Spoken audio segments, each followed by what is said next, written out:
नमस्कार, मैं संदीप कश्यप और आप देख रहे हैं न्यूज ट्रैक। अनुपम खेर बॉलीवुड के अंदर वो नाम है जिसके बारे में शायद ही किसी ने ना सुना हो। आज उनका जन्मदिन है और इस अवसर पर हम बात करेंगे रात को प्लेटफॉर्म पर सोने वाले अनुपम खेर के अंतर्राष्ट्रीय सुपरहिट फिल्मों तक के सफर के बारे में। बॉलीवुड में आज ऐसे कम ही कलाकार बचे हैं जो अभिनय के हर क्षेत्र में सफल हैं।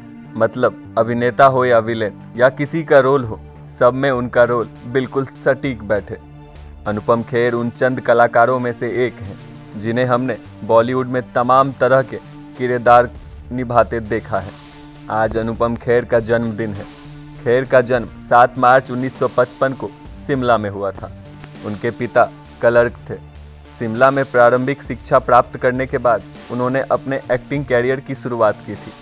अनुपम ने एक्टिंग की दुनिया में अपना सिक्का जमाने के लिए 1974 में शिमला के अपने घर को अलविदा कह दिया था। मुंबई में एक्टर के रूप में अपने संघर्ष के दिनों में वे रात को प्लेटफॉर्म पर सोते थे। कई साल तक स्टेज पर काम करते रहे। अपने फिल्मी कैरियर की शुरुआत अनुपम खेर ने 1982 में आगमन नाम की फिल्म से की थी, लेकिन 1984 में आई सारांश उनकी पहली हिट फिल्म मानी जाती है। इस फिल्म में उन्होंने एक रिटायर वृद्ध कैरेक्टर की भूमिका को पर्दे पर निभाया था। इस फिल्म को करते समय अनुपम की उम्र 28 की थी और उन्होंने जिस किरदार का रोल निभाया था उसकी उम्र 60 से ज़्यादा थी। फिर भी अपने अभिनय के दम पर अनुपम खेर ने इस रोल को बेमिसाल बना दिया। इस फिल्म के बाद अनुपम खेर ने कई फिल्में की जिसमें कई में उन्होंने विलेन का किरदार भी निभाया। अनुपम खेर एक समय में बॉलीवुड के सबसे बेहतर विलेन बन गए। 1986 में आई फिल्म कर्मा में जिस तरह से उन्होंने डॉक्टर डैंग का रोल निभाया था उसे लोग आज भी याद करते हैं। अंतर्राष्ट्रीय स्तर पर भी खेर ने बेकक हम 2002 में, प्राइड एंड प्रेजुडियस 2004 में, स्पीडी सिंह 2011 में जैसी सुपरहिट फिल्में की हैं। इसके साथ ही उन्होंने अंतर्राष्ट्रीय स्तर पर बहुत से टीवी शो भी किए हैं। अनुपम खेर को 5 बार Filmfare award for best performance in comic role का अवार्ड मिला था, जो किसी भी अन्य अभिनेता से ज़्यादा है। केवल बॉलीवुड में ही लगभग 500 से ज़्यादा फिल्में हैं जिनमें अनुपम ने काम किया है।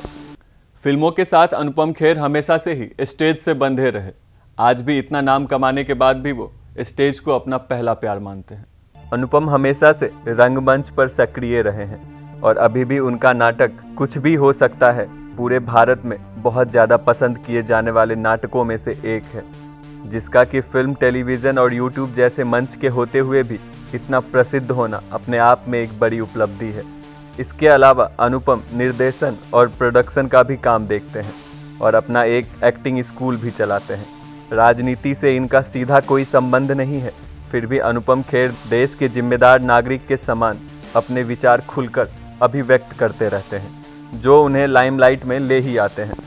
अब एक नज़र कश्मीरी पंडित अनुपम खेर और पंजाब की जमींदार की बेटी किरण खेर के लव स्टोरी पर डालते हैं। कैसे दोनों एक दूसरे से मिले और जीवन साथी बन गए। कभी विलेन तो कभी हीरो, तो कभी गंभीर और समय आने पर कॉमेडी का तड़का लगाने वाले बॉलीवुड के एक ऑलराउंडर अभिनेता अनुपम खेर मूलतः कश्मीर से हैं। पिता शिमला में फॉरेस्ट डिपार्टमेंट में क्लर्क थे। दूसरी तरफ किरण पंजाब की एक जमींदार फैमिली से ताल्लुक़ रखती थी। दोनों की मुलाकात किरण के शहर चंडीगढ़ में हुई थी, जहां दोनों चंडीगढ़ थिएटर ग्रुप का हिस्सा थे।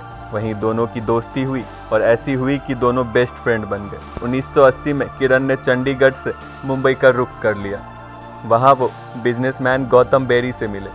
कुछ दिनों की मुलाकात के बाद किरण और गौतम ने शादी कर ली और शादी के साल भर बाद ही किरण एक बेटे की मां बन गई। सिकंदर खेर किरण और गौतम के बेटे हैं। सिकंदर के 4-5 साल के होने पर किरण और गौतम को महसूस हुआ कि उनकी शादी में सब कुछ ठीक नहीं चल रहा है। दूसरी तरफ अनुपम थे, जिनकी अरेंज मैरिज की फील्डिंग सेट हो चुकी थी। मधुमालती नाम की जिस लड़की से उन्हें मिलाया गया था, अगली मीटिंग तक वो उनके पति बन चुके थे। लेकिन ये दोनों भी अपनी शादीशुदा जिंदगी से खुश नहीं थे।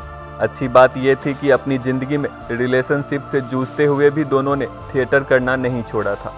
जब नदीरा बब्बर के प्लेग के दिनों में दोनों कलकत्ता गए तो वहां उनकी फिर से मुलाकात हुई। कलकत्ता की मुलाकात के बाद किरण और अनुपम दोनों एक दूसरे के प्यार में डूबे हुए थे। इस फीलिंग को नाम देने की पहल अनुपम खेर ने ही की थी। अनुपम खेर एक दिन किरण के घर गए और बोले, मुझे तुमसे कुछ बात करनी है। मुझे ऐसा लग रहा है कि मुझे तुमसे प्यार हो गया है।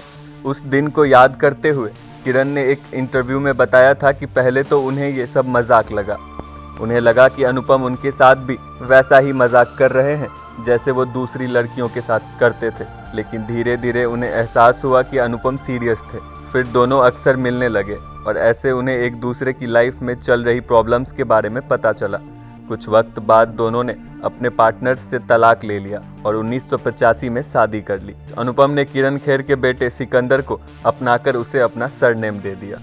इसी तरह की खास रिपोर्ट को देखने के लिए जुड़े रहिए न्यूज़ ट्रैक के साथ। वीडियो अच्छा लगे तो लाइक और शेयर जरूर करें। चैनल को सब्सक्राइब करना ना भूलें। धन्यवाद।